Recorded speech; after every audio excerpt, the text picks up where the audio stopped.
Kamusta mga Lodi? In this video ay update po ulit natin tong application ni GoFight at pag-uusapan po ulit natin yung kanyang green points feature dito mga Lodi. No? Okay?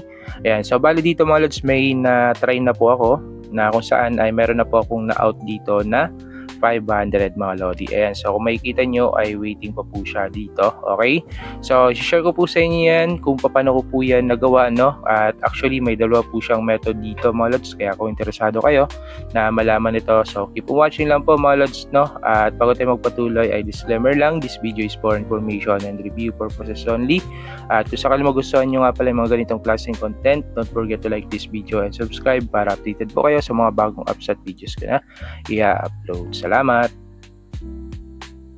Okay mga Lodi, so ngayon ay ipakita ko na po sa inyo at paliwanag ko sa inyo kung paano ko po nagawa yung dito sa green points feature niya ng mga Lods, no, kung paano ko po siya na CEO. Okay, so kung napanood nyo po yung previous video ko, so dito ay sinubukan natin last time pero ang lumabas dito mga Lods, no, ay meron po isang method, no, na kung saan ay kailangan nyo pong gawin, especially kung zero invite po kayo or kokonti lang po yung invite nyo dito, na kung saan kailangan nyo dito na makumpleto yung timeline 30 bago po kayo makapag-withdraw dito sa kanilang green points. Okay, so ito yung timeline. So ito nandito mga Lods sa may ito yung parang crown section. So ito yung kailangan yung makumpleto mga Lodi, no, bago kayo makapag-CO dun sa green points. So kailangan nyo ma-unlock lahat to mga Lodi, no. So bali nasa 30 yan mga Lodi, no? Kaya timeline 30 siya. Okay? So, yun mga Lodi. So, ngayon, magtataka kayo kung bakit nakapag-CEO ako ng 500 kahit hindi ko po siya na kumpleto. Okay? So, ito yung isang method na nagawa ko dito mga Lodi. Okay? So, punta kayo dito sa VIP. And then, dito mga Lods, no, makikita nyo, meron ako ditong current medal. Actually, medal siya, model nakalagay dito. 807 po siya mga Lodi. No? Okay, so like din po na sinabi ko before na parang ito pong si GoFight is twin sister app ng mga application like yung Wordrow, ano pa ba yan? Yung Arrow to Reach. Ayan, so ganun siya mga Lodi na kung saan may dalawang method po doon. Kapag halimbawa wala kayong invite ay meron kayong kailangan makompleto doon na task, and kung meron kayong invite is kailangan po meron kayong naiipon na medal. So ito yun. So kagaya lang din po siya mga Lodi na kung saan na-reach ko na nga yung 800 medal. Ayan.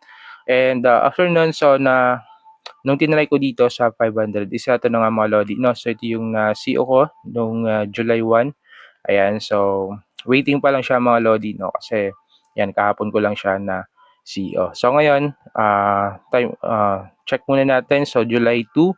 So tatry ko mga Lods, no, na i-CEO ulit itong 500, no? And so dito, pwede nyo nga palang i-CEO yan via Lazada, GCash, Pimayan, GrabPay. Ayan, so ito, mga Lods, try ulit natin. So 500 yung pinili ko dito. Ayan mga Lodi, no? So Battle Cash or transaction is information are sent to the system. Your payout account will be received with the transfer within 3 working days. So confirm natin, then check natin sa record mga Lodi. Ayan. So dalawa na po yung aking hinihintay dito. So dalawang 500 na siya mga Lodi, no? Okay, so update ko na lang po kayo dito kung kailan ko po to na-receive, no? And i-flash ko na lang po yan dyan sa ating screen. Okay, so bali ganun mga Lods, no? So balik tayo. Ayan, so ulitin ko mga Lods, bali yung may dalawang method dito. Una, kapag hindi po kayo nag-i-invite ay kailangan nyo makompleto itong timeline 30. And then yung pangalawa ay kailangan nyo makaipon dito ng 800 medal. Okay, so yun po yung dalawang way para makapag-withdraw kayo dito sa green points ni GoFight application. Okay, so ngayon mga Lods, ito short overview lang ulit dito sa kanilang game. So pakita ko lang po ulit sa inyo kung paano siya gawin at yung ibang features niya dito. So ito yung kanyang game. Ayan, so kung paano siya laruin mga Lodi, meron akong tips na ginawa dito, no? So check nyo po dyan sa ating previous videos mga Lodi. Okay, so bali isa po siyang battle defense game. Ayan, so kailangan nyo lang dito na mas lamangan yung kabilang panig mga Lodi. Okay, and dito meron kayong kailangang mga i-upgrade, no? Gamit yung, ito yung gold points na nakukuha natin dito sa mismong game mga Lodi. Okay, ayan, so pakita ko lang sa inyo yung gameplay, no? Ayan, kung ano yung mga exactly na pwede mangyari dito sa paglalaro nyo. So mostly kapag natapat kayo dito sa same na level niyo mga lodi, lagi ang nangyayari diyan lagi kayong, talo mga lodi. Pero importante diyan is kailangan niyo lang makaipon nung gold points. Ayan, so medyo loading mga lodi 'no. So ayan mga lodi, every battle or game, eto mga lods meron kayong puwedeng makuha dito na green points. Ayan, so para makuha niyo po 'yan ay kailangan niyo lang manood dito ng ads, okey? So check niyo 'yan ano, so give up ko lang po muna.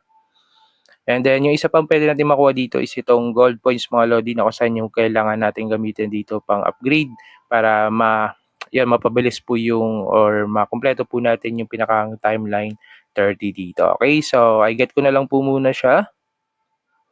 Ayan, so gano'n po siya mga lods 'no, yun yung, gold points then puwede niyo siyang magamit dito. So click niyo 'to yung may upgrade. Ayan, so una ang ginagamit ko dito or yung una kong ginagawa or ina-upgrade is itong, food production mga lods 'no, at least from 0.9 to 1 seconds mga lodi 'no. 'Yan para mas mabilis po na makapag-produce ng meat points para bili kayo ng mga ibang character dun sa game 'no. And then next ay hindi ko na ginagawa or hindi ko na ina-upgrade yung base health dito. At eto mga lods bale pumipili na lang ako dito ng eto yung mga extra character. So bale ito is naka-unlock so kailangan niyo po siyang bilhin gamit yung, gold points, okay. And then, eto yung pinakaimportante mga lods, punta kayo dito sa evolution, eto. Then eto po yung kailangan niyong ipunin na gold points para, mag-next po kayo sa next stage or age mga lodi 'no, okay. And ito nasa pangalawa sa huli para mag-next na po ako sa, sunod na timeline, okay. So gano'n lang po yung gameplay niya mga lodi 'no, so explore niyo na lang din, so madali lang po 'yan. Then dito nga pala sa, timeline, so kapag meron kayong nakukuha na diamonds mga lodi, ayan, at tsaka dito rin po sa paglalaro niyo meron din kayong makukuha na diamonds diyan. So magagamit niyo naman po siya dito sa kanyang item cards na kung saan ay 'yan puwede niyo siyang i-exchange into, cards. Then random po yung puwede niyo makuha diyan. Tapos 'yun i-upgrade niyo lang siya. So dagdag attributes po 'yan dun sa mga, character niyo mga lodi 'no, okay. Then dito sa kanilang game puwede po kayong mag-invite. So nandito po yung inyong link. So 'yan puwede niyo po siyang 'yan, invite friends, then copy din puwede niyo pong i-share 'yan, okey.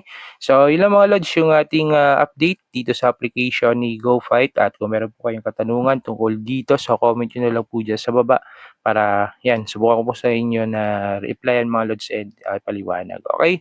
So yun lang mga lodi, hoping, nakatulong at disclaimer lang po ulit, this video is for information and review purposes only.